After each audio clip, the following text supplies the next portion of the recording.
Hello বন্ধুরা, আসসালামু আলাইকুম। সবাই কেমন আছেন? আশা করি সবাই ভালো আছেন। আলহামদুলিল্লাহ, আল্লাহ পাকের অশেষ মেহেরবানিতে আমিও ভালো আছি। বন্ধুরা, আজকে তোমাদেরকে আমি দেখাবো মাংস ছাড়া কিভাবে তেহারি তৈরি করতে হয় বা বিরিয়ানি তৈরি করতে হয়। আমি আজকে যে রেসিপিটা তৈরি করব সেটার নাম দিয়েছি আলু বিরিয়ানি। আলু বিরিয়ানি যদি খেতে চাও তাহলে আমার মতো করে কিছু মুগ ডাল, কিছু মসুরের ডাল ভেজে নাও। ভেজে নিয়ে তারপরে হচ্ছে গিয়ে এটাকে সুন্দর করে পোলাও চাল দিবে আর সাথে ডালটা ভেজে সুন্দর করে রেখে দিবে। দেখো আমি পোলাও চালটা আর ডালটা একসাথে ভিজিয়ে রেখে দিলাম। আর এখন হচ্ছে আমি প্রসেসিং এ চলে যাব। আমি একটা পাতিলা নিয়েছি। পাতিলার মধ্যে যেভাবে আমরা মাংস রেজালা করি, মানে তেহারি রান্না করতে বা বিরিয়ানি রান্না করতে যে পরিমাণ ময় মসলা দেই, ঠিক সেম একইভাবে আমরা মাংসটা রেজালা করব। আর সেই মাংসটা হচ্ছে আমাদের স্পেশাল মাংস, সেটা হচ্ছে আলু। আর আলু বিরিয়ানিতে যদি আলু না দেই তাহলে তার আলু বিরিয়ানি হবে না। তাই বন্ধুরা, দেখো আমি কিভাবে রান্না করি। আর অবশ্যই সবাই একটু সাপোর্ট করবে। পুরো ভিডিওটি দেখার অনুরোধ রইল, না হলে কিন্তু রেসিপিটা শিখতে পারবে না। যদি পুরো ভিডিওটা দেখো তাহলে তোমরা রেসিপিটা শিখতে পারবে এবং তোমরাও আমার মতো করে যখন তোমাদের খিচুড়ি খেতে ইচ্ছে করবে বা তেহারি খেতে ইচ্ছে করবে, তোমরা এই রেসিপিটা তৈরি করে খেতে পারো। বন্ধুরা, দেখো আমি ময় মসলা সব দিয়ে নিয়েছি। তবে আমি আলু বিরিয়ানিটাকে হলুদ করব, সেজন্য আমি একটু হলুদ মশলা দিয়ে দিলাম। আর বাকি যে মশলাগুলি প্রয়োজন হয় তেহারি রান্না করতে সব মশলাই দিয়ে দিব। তারপর হচ্ছে আমি মশলাটাকে সুন্দর করে কষিয়ে নিব, যাতে কোনো মশলার কোনো গন্ধ না থাকে। তার মধ্যে কিন্তু আমি যে উম ইসের তেহারির মশলাটা থাকে ওই মশলাও কিন্তু দিয়ে দিয়েছি, পুরো ১ প্যাকেট। এবং এই আলুটা আমি দিয়ে দিলাম। দেখো মাংসর মতো করে কেটে নিয়েছি।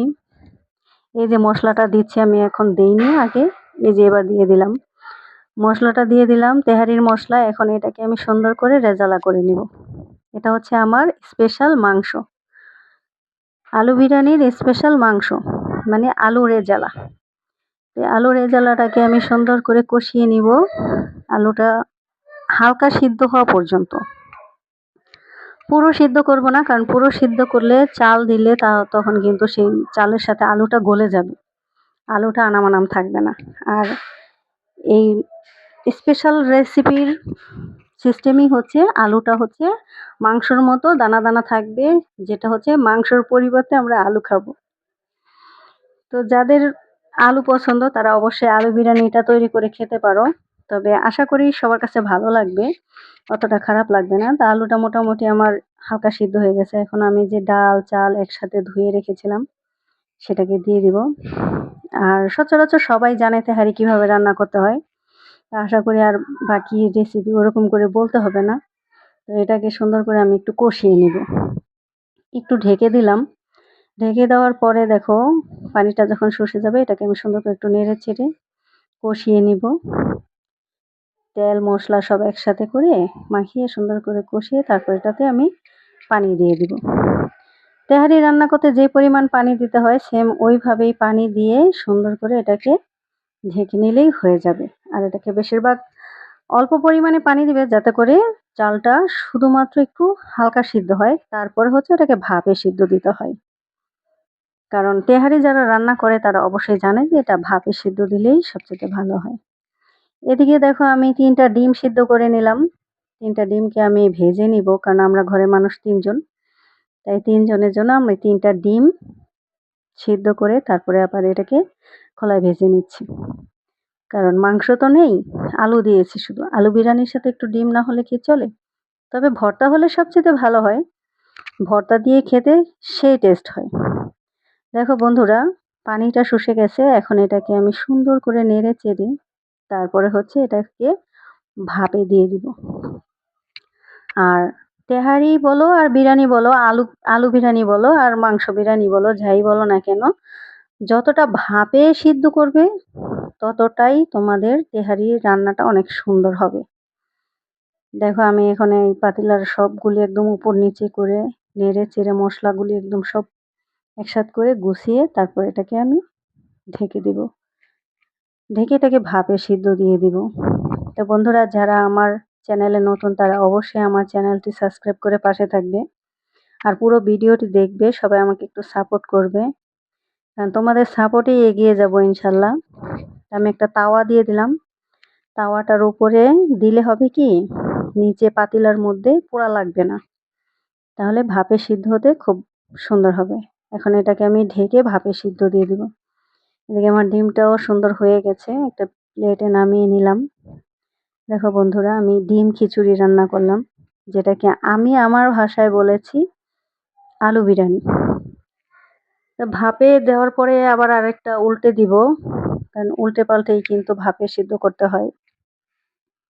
সুন্দর করে নেড়ে চেড়ে একদম উল্টে পাল্টে দিতে হবে। দেখো বন্ধুরা, আমার কিন্তু তাওয়া দেওয়ার কারণে কিন্তু একটুখানিও পোড়া লাগেনি। কারণ দেখা গেছে যদি তাওয়াটা না দেই, চুলার আঁচটা যদি কমিয়ে রাখি, তারপরেও কিন্তু নিচে পোড়া লেগে যায়। আর ওই পোড়াটা লেগে গেলে কিন্তু অনেকটা খাবারই নষ্ট হয়। দেখা গেছে অনেকে পোড়া পছন্দ করে, কেউ পোড়াটা পছন্দ করে না। আর বিশেষ করে লেগে গেলে তো সেগুলি আর খাওয়াই যায় না। যদি কালো হয়ে যায় তাহলে সেটাকে ফেলেই দিতে হয়। তো আমরা ওয়েস্টেজ না করি। তো এই সিস্টেমে যদি কেউ তেহারি রান্না করেন, তাহলে এই সিস্টেমে একটা তাওয়া দিয়ে দিবেন, যাতে করে নিচে পাতিলার মধ্যে পোড়াটা লেগে না যায়। খাবারটা লেগে গেলেই তো নষ্ট, আর নষ্ট করে কী লাভ। আমি আরেকটু ভাপে দিয়ে দিব। ভাপে দিয়ে হয়তো 2-3 মিনিট পরে আবার সেটাকে আরেকটা উল্টে দিব। তবে বন্ধুরা, যদি কারোর তেহারি রান্না করতে গিয়ে যদি মনে করেন যে চালটা যদি একটু নরম হয়ে গেছে বেশি, তাহলে আমার মতো করে এইভাবে লেবু চিপড়ে দিয়ে দিবেন। লেবুর রসটা দিলে হবে কি, আপনার ঝরঝরা থাকবে একদম তেহারিটা। আর বিশেষ করে যদি কখনো চালটা নতুন চাল হয়, নতুন চাল হলে দেখা গেছে অনেক সময় মানে গলে যায়, দানা দানা থাকে না। আর তেহারি বলেন, ভুনা খিচুড়ি বলেন, আর হচ্ছে বিরিয়ানি বলেন, সেটা ঝরঝরা না হলে কিন্তু ভালো লাগে না। তা আমি প্রায় একটা লেবু সুন্দর করে রসটা দিয়ে দিলাম। এখন এটাকে সুন্দর করে নেড়ে চেড়ে উল্টে পাল্টে সমস্ত খিচুড়িটার মধ্যেই দিয়ে দিব, যাতে করে সব জায়গাতেই লাগে। আর এতে করে হবে কি, খিচুড়িটা একদম ঝরঝরা হবে। আমি তো খিচুড়ি বলতাছি, কিন্তু আমি এটার নাম দিয়েছি আলু বিরিয়ানি। কারণ আমার মনে হয় না কোনো বই পুস্তকে বা কোনো ইতিহাসের পাতায় এই আলু বিরিয়ানি নাম লেখা আছে। তো তারপরে আমি আমার বাড়ি হচ্ছে মুন্সিগঞ্জ, আর আমি আলুটা খুব পছন্দ করি। আমার এলাকায় প্রচুর পরিমাণে আলু হয়। তো সেজন্য মুন্সিগঞ্জ আলুর জন্য কিন্তু বিখ্যাত। সেজন্য আমি এটার নাম দিয়েছি আলু বিরিয়ানি। যেহেতু আমি মাংস দেই নাই, মাংসের পরিবর্তে আলু দিয়েছি। আদার্স যেভাবে তেহারি রান্না করে ঠিক সেম ওইভাবেই রান্না করেছি। দেখো বন্ধুরা, আমার তেহারিটা হয়ে গেছে অলরেডি, আলু বিরিয়ানিটা হয়ে গেছে। আলুটাও কিন্তু খুব সুন্দর সিদ্ধ হয়েছে। খুব সুন্দর একটা ঘ্রাণ আসতেছে, খুব সুন্দর একটা কালার হয়েছে। তো আমি একটা প্লেটে তুলে নিলাম কিছুটা, এখন খাবো। তো দেখো, একটা ডিমও দিয়ে দিয়েছি মাঝখানে। বিসমিল্লাহ বলে শুরু করি। বিসমিল্লাহ। মাশাআল্লাহ, খুব খুব মজা হয়েছে বন্ধুরা, সবাই এইভাবে ট্রাই করো।